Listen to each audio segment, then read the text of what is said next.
শেষকালে একটা বুড়িকে বিয়ে করলি বাবা? বিয়েটা তো আমি করেছি, আর আমি সুখে আছি। তাহলে তোমাদের সমস্যাটা কোথায়?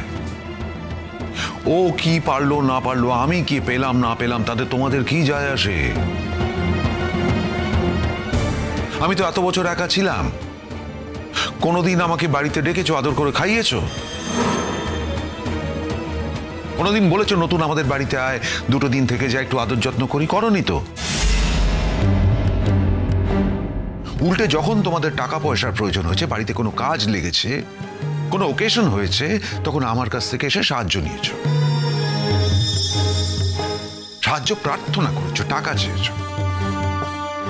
আর আমার বৌদির অবর্তমানে আমার সামনে বৌদির মুন্ডপাত করেছো। আর আমি এটাও জানি আমার অবর্তমানে বৌদির কাছে গিয়ে সেই একই কাণ্ড করছে, তাতে আমার কিচ্ছু যায় আসে না।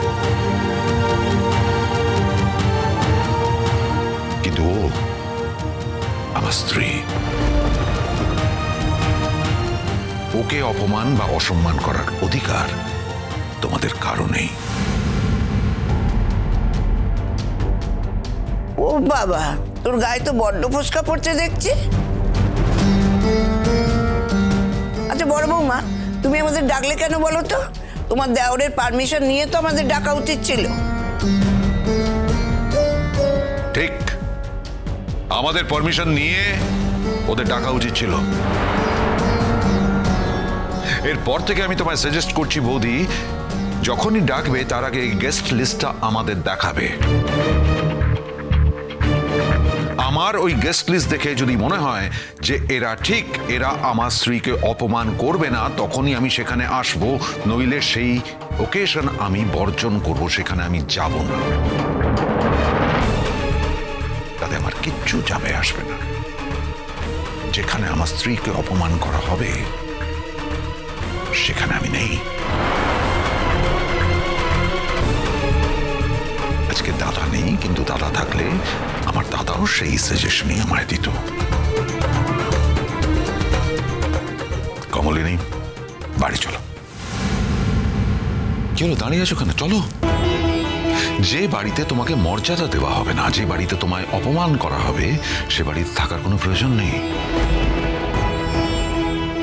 ওরা কি বললো না বললো আমি সেটা ধরছি না।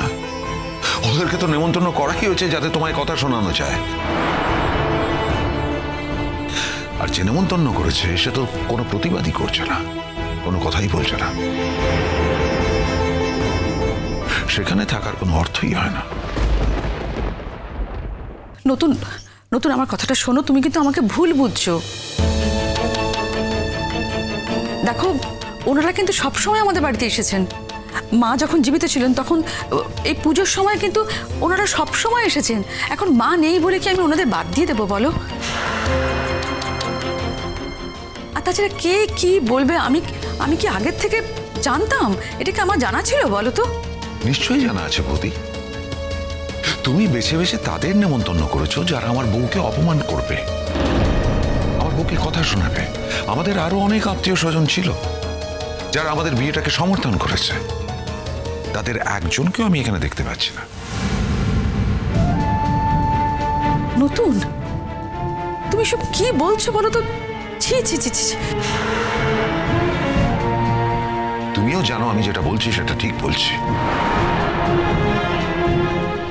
নতুন কাকু, ছেড়ে দাও প্লিজ। যখন এসেছি আমরা। না বুবলাই, আমি ছাড়তে পারলাম না। যে বাড়িতে আমার স্ত্রীকে মর্যাদা দেওয়া হবে না সেখানে আমি থাকতে পারবো না। সেখানে আমি ধরে নেব আমি অসম্মানিত। আর আমি যদি আমার স্ত্রীকে রক্ষাই না করতে পারি তাহলে সারা জীবন তাকে আমি প্রোটেকশন দেব কি করে? চলো কমলিনী। বলছি যে রাগ করো না, মানে একটা পুজো বাড়িতে এসেছি যখন, তখন আমি তোমায় বলছি চলো। হ্যাঁ মা,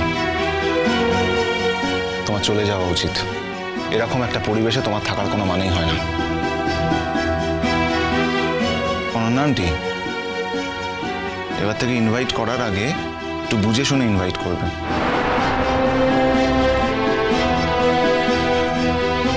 বাড়িতে ডেকে এভাবে আমাদের অপমান করবে না। আমরা তোমাদের এমন কোনো ক্ষতি করিনি। তুমি তো আমাদের বাড়িতে যাও, ওই কখনো তো আমাদের বাড়ি থেকে তোমাকে অপমানিত হয়ে ফিরতে হয় না? মা তো ভালোই যত্ন আত্তি করে, সেগুলো একবারও মনে পড়ে না তোমার? একবারও মনে পড়ে না? না, বাবিল, তোমার মাকে তো আমি অপমান করিনি। তুমিও অপমান করনি, কিন্তু অপমানটা হতে দিয়েছো। প্রতিবাদ করনি, সমর্থন করেছো। উল্টে এমন কিছু কথা বলেছো যাতে অপমানটাকে উস্কে দেওয়া যায়। আমার মা তো কোনো অপরাধ করেনি, আমার মা বিয়ে করেছে। প্রত্যেকটা মানুষের এই পৃথিবীতে সুখে থাকার অধিকার আছে, আমার মায়েরও আছে। ইনফ্যাক্ট আমার মা বিয়েটা অনেক পরে করেছে, আরো আগে করা উচিত ছিল। নতুন কাকু বিয়ে করেছে, নতুন কাকু একজন অ্যাডাল্ট। তার মনে হচ্ছে সে যার সাথে তার বাকিটা জীবন কাটাতে চায় তার সাথেই কাটাচ্ছে, সুখে আছে। এখানে নতুন কাকুর খুড়িমা, পিসিমা, মাসিমার এত কথা বলার কোনো প্রয়োজন নেই। কথা বললে কথা যে শুনতে হয় এটা হয়তো ওনারা জানেন না। দেখুন, আপনাদের আমরা এই ধরনের কথা বলতে চাই না, কিন্তু বলতে বাধ্য হচ্ছি। আপনাদের অসম্মান করতে আমরা একদমই চাইছি না, কিন্তু আপনাদেরও একটা কথা মাথায় রাখতে হবে, আমরা কিন্তু মায়ের ছেলে। আমরা মায়ের অসম্মানটা সহ্য করব না। আর শুধু মা না, নতুন কাকুর মতন একজন ভগবান তুল্য মানুষেরও অপমান আমরা সহ্য করব না। আর ঠিক সেই কারণে এই বাড়ি ছেড়ে আমরা চলে যাচ্ছি।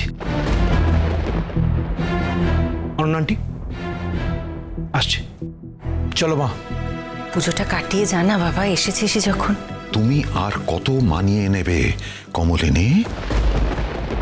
যতদিন তোমার মানিয়ে নেওয়ার প্রয়োজন ছিল তুমি মানিয়ে নিয়েছো, এখন কোনো প্রয়োজন নেই তোমার মানিয়ে নেওয়ার। মাঝে মাঝে না নিজের সম্মান নিজেকে ধরে রাখতে জানতে হয়। যে পারবে আসবে তোমাকে পায়ের তলায় মারিয়ে চলে যাবে, আর তুমি সেটা সহ্য করবে, মানিয়ে নেবে, সেটা হতে পারে না। কোনো না কোনো সময় প্রতিবাদ করতে হয়। আর এখানে আমি আছি, তোমার স্বামী। আমি আজ তোমার অপমানের প্রতিবাদ করছি, আর তা যদি না করতে পারি, কিসের স্বামী তোমার আমি? আমার সামনে দাঁড়িয়ে তোমাকে লোকজন অপমান করবে, আর তুমি সেখানে থেকে যাবে কেন? সত্যি নতুন, তুমি পারো বটে। হ্যাঁ, আমি পারি বৌদি, আমি পারি। আমি নিজের স্ত্রীর মর্যাদা রক্ষা করতে পারি, আর আমি চাই প্রত্যেক পুরুষ মানুষ তার স্ত্রীর মর্যাদা রক্ষা করুক ঠিক এইভাবেই। চলো কমলিনী। বলছি মিঠি আসবে তো এখানে, মিঠির আসার কথা, এখানে এসে এখানে তার। মিঠি আসবে না? মিঠিকে আমি ফোন করে দিচ্ছি, আসবে না মিঠি। চলো। তাহলে তোমরা তোমরা সত্যি সত্যি চলে যাচ্ছ? পুজো বাড়িতে এসেছো, পুজোটা কমপ্লিট না করে তোমরা? দেখো অনন্যাদি, আমার থাকার ইচ্ছে ছিল, কিন্তু দেখছোই তো তোমার। থাক থাক, খুব ভালো করে বুঝে গেছি, হাতের মুঠোয় করে ফেলেছো নতুনকে একদম। হ্যাঁ, আমি ওর হাতের মুঠোয় আছি, আর তাতে আমি গর্ববোধ করি। আমি খুব ভালোবাসি ওর হাতের মুঠোর মধ্যে থাকতে। আর এই কথাটাও আমি তোমায় বলে দিই, কমলিনীও আমার হাতের মুঠোয় আছে এবং ভালোবাসে আমার হাতের মুঠোয় থাকতে। চলে এসো, আয়।